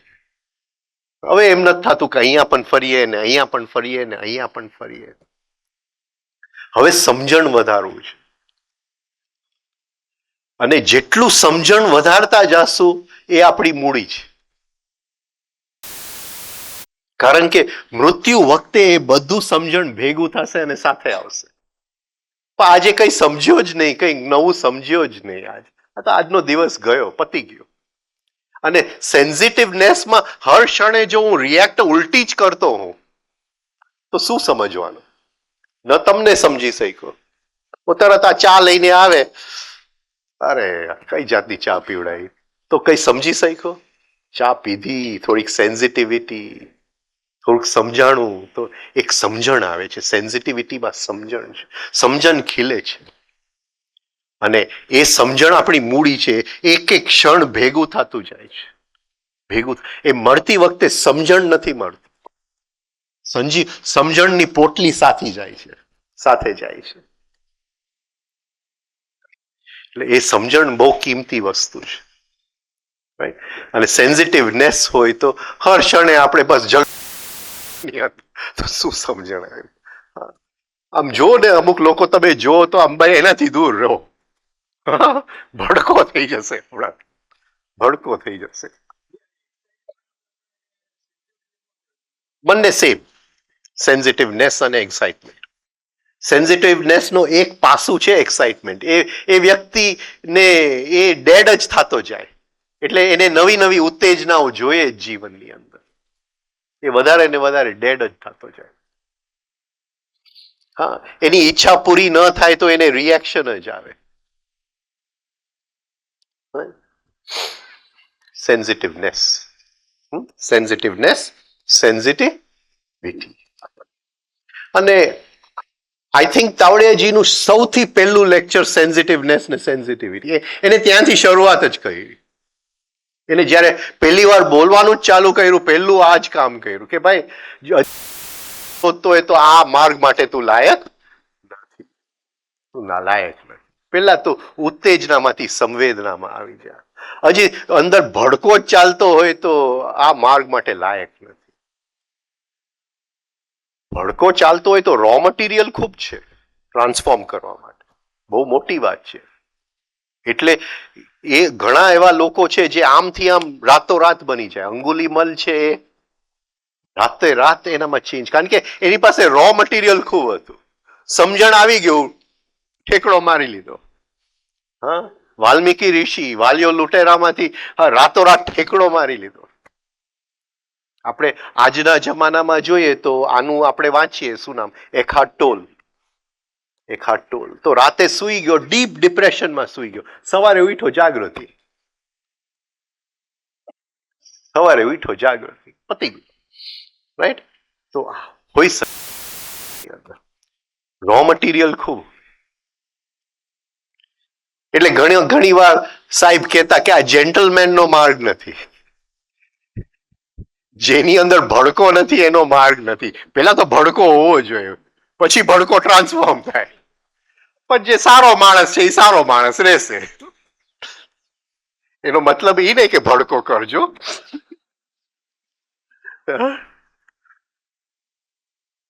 જેન્ટલમેન નો માર્ગ, સારો માણસ, બહુ એટિકેટ વાળો માણસ છે. હ?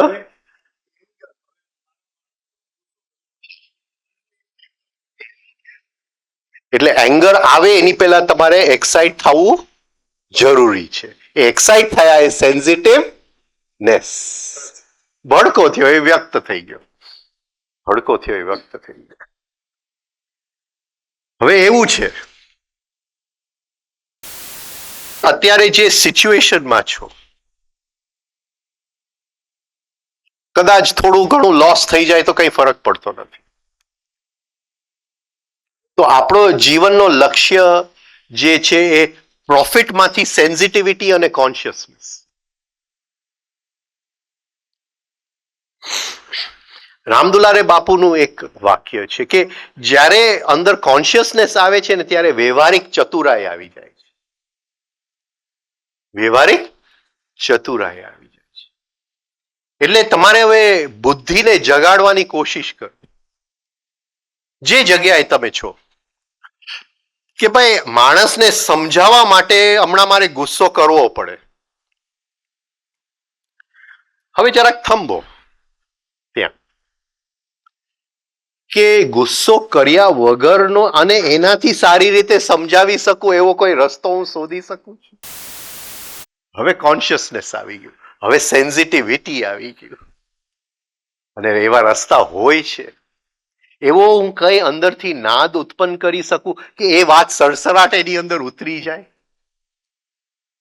ન મારે ગુસ્સો કરવો પડે, ન મારે વેડફવું પડે, ન મારે એક્સાઇટ થવું પડે, અને નવો એક રસ્તો શોધવું. એટલે બ્રેઇન સેલ્સ પણ નવા અરેન્જમેન્ટમાં ચાલ્યા જાય કે ન ચાલ્યા જાય. અને પ્રતિક્રમણ કહેવાય.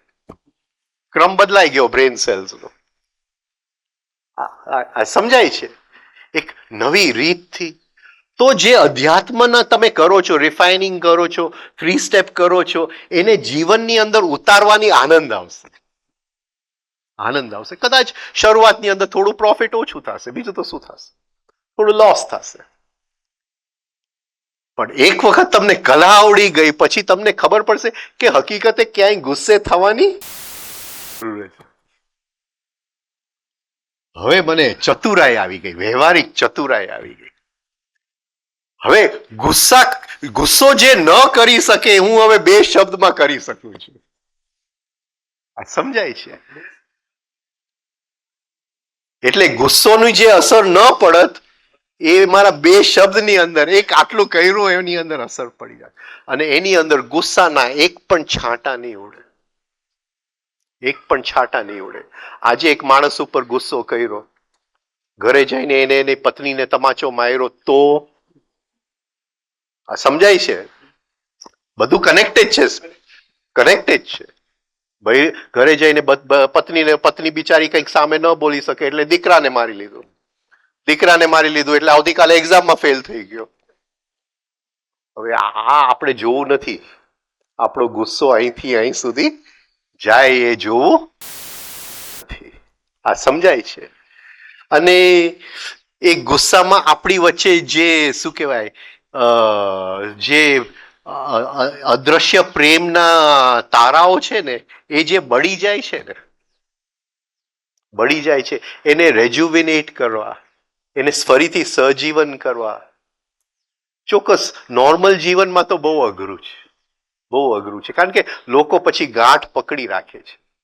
ગાંઠ પકડી રાખે છે એટલે એ ગાંઠ ઓલા ભાઈની અંદર રહી ગઈ. એને 10 વર્ષે બ્લડ પ્રેશર થવાનું, 20 વર્ષે કેન્સર થવાનું. It's not worth it. Not worth it. એક ગુસ્સો એ હિરોશીમાના એટમ બોમ્બ કરતા ખતરનાક છે. કેટલું બધું એના છાંટા પડે, કેટલા બધા એના છાંટા પડે. Not worth. આટલી જો આપણામાં સમજણ આવી જાય, હવે મારે બીજો રસ્તો શોધવો છે. રાઈટ? એની અંદર ક્રિએટિવિટી આવે, સર્જન શક્તિ. એની અંદર આપણું કોન્શિયસનેસ કઈ રીતે કરવું, વ્યવહારિક ચતુરાઈ જે રામદુલારે બાપુ કહે છે. અને જીવનનો મોજ, આનંદ આવે છે કે રસ્તો શોધો. આ સમજાય છે હું શું કહેવા માંગુ છું? અને તમારી પાસે ગ્રાઉન્ડ છે. રાઈટ. હજી હું સમજુ કે હજી ઇલેક્ટ્રિક બિલ ભરવાના ફાફા હોય ને આ ફાફા હોય તો હવે થોડો લોસ જાય તો કઈ વાંધો નથી. કઈ વાંધો નથી. એટલે હવે ગુસ્સો કરવાની જરૂર નથી. હવે રસ્તો બીજો શોધો.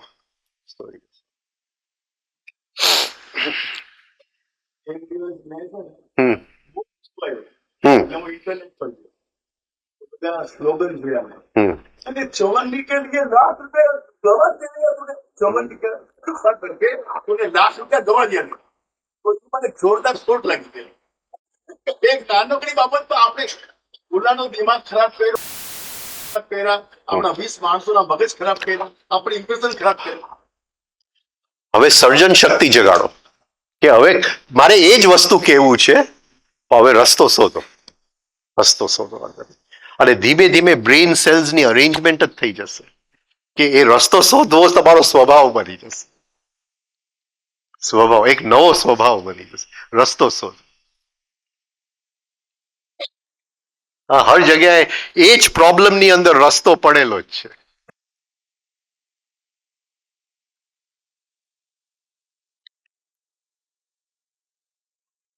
આ સમજાય છે. બહુ આનંદ આવશે જીવનમાં. ખૂબ આનંદ આવશે.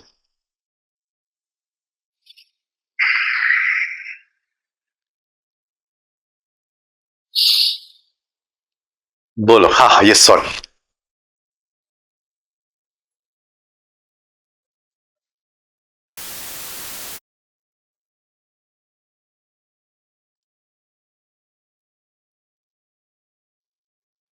એટલે ફૂડ સાથે થોડા પ્રયોગો. અત્યારે હું એ નવરો માણસ છું અને એક હમણાં આનંદ આવે છે. આમ કઈ બહુ સારું નથી બનાવતો પણ આનંદ આવે છે એટલે હું કંઈક ને કંઈક કોમ્બિનેશન્સ કર્યા કરું. એટલે એક દિવસ અંજીરની ચટણી હું રોજ ખાઉં છું. એટલે અંજીરની ચટણી ખાઉં ને પછી હું એ વાસણ ધોઈ નાખું. એટલે પછી ક્યાં એ વાસણ સાબુ વગર હું ધોઈ શકતો નથી. રાઈટ. ચમચી પણ સાબુ વગર ધોઈ શકાતું નતું. એટલે મને આ પ્રશ્ન તો હતો જ કે આ બધું ચોટે છે. આ અંજીરની શક્તિ, અંજીરની ચટણી હું મારા પેટ માટે ખાઉં છું પણ ચોક્કસ મારી અંદર લાગણી વેડા પણ આનાથી વધી જાય. જ્યાં ત્યાં ચોટી જાઉં. જ્યાં ત્યાં ચોટી જાઉં. રાઈટ. સેન્સિટિવનેસ. અને એ પ્રશ્ન મને સતાવતો હતો. હવે એક દિવસ એ ઓલિવ ઓઇલનું જે ઢાંકણું છે ને એ આમ બંધ નતું થતું. સમજાય છે બોટલનું. એટલે આમ સેજ ઓલિવ ઓઇલ અંજીરની ચટણીમાં પડી ગઈ અને જેવું જોયું આમ અંજીરની ચટણી આમ એને બંધારણ લઈ લીધું. તરત જ અંદર થયું સેન્સિટિવનેસ માંથી સેન્સિટિવિટી. આ તો હું શોધતો હતો. આ તો હું શોધતો હતો. એટલે પછી એક ચમચી ઓલિવ ઓઇલની અંદર અંજીરની ચટણી તો આખું આમ સંઘાત થઈ જાય છે. હવે એ ક્યાંય ચોટતું નથી. હવે વાસણમાંથી તેલ લગાડ્યું એટલે સેજ આપણે ધોવું પડે પણ એ જે ચોટેલું હોય એ આપણે ઉખાડવું ન પડે. એક એક ફૂડની સાયકોલોજીકલ પ્રોપર્ટીઝ. એક એક ફૂડ પર થોડું કામ કરું છું અત્યારે. થોડું કામ. એટલે એ જે અંજીરની ચટણીનું મેં લખેલું હતું ને મેં આ લખેલું હતું. અને થોડીક સેન્સિટિવિટી છે એટલે હું ખાઉં છું એટલે મને અંદર ખ્યાલ આવે છે કે આ પહેલા ખાધું અને અત્યારે ખાધું બંનેમાં ફરક છે. અંદર જે અસર કરે છે એ ફરક છે. Yes sir.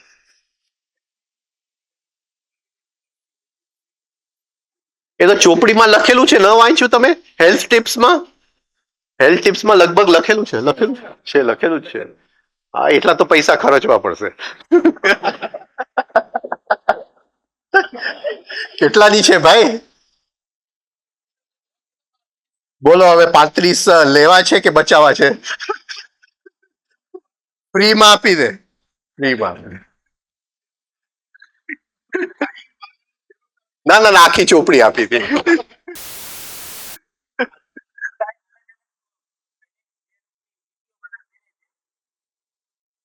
એનાથી કઈ ગ્રહોની અસર થાય છે કઈ સાયન્ટિફિકલી? અમુક જણા નવ ગ્રહની ગળામાં માળા કરે છે.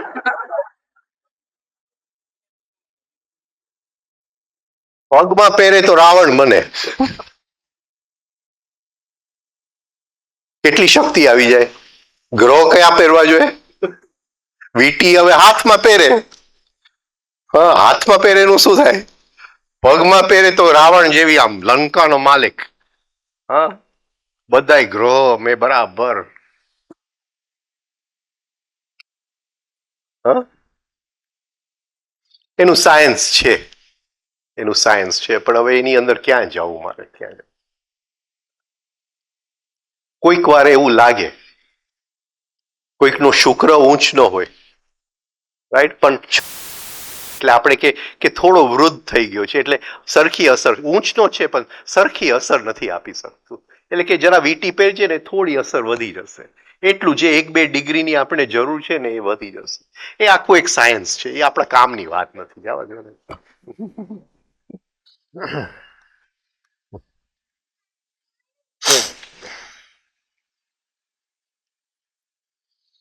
બોલો બોલો.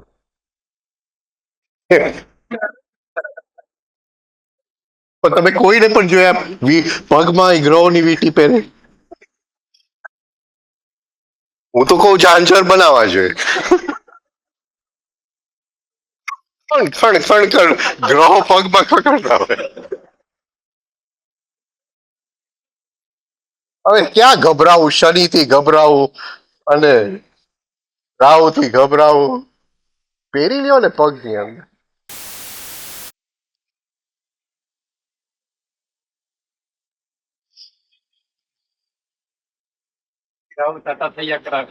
હા, એની રિધમ કહેવાય. રિધમ, બેલેન્સ અને હાર્મની. તાવડેજી કહ્યું રિધમ, બેલેન્સ અને હાર્મની.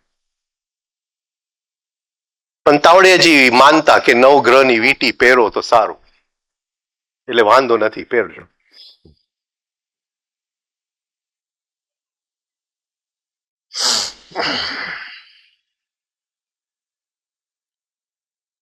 હવે તમારે પત્ની અત્યારે છે ને, બાકી હું કહું કે 10મું ગ્રહે પહેરી લેજો.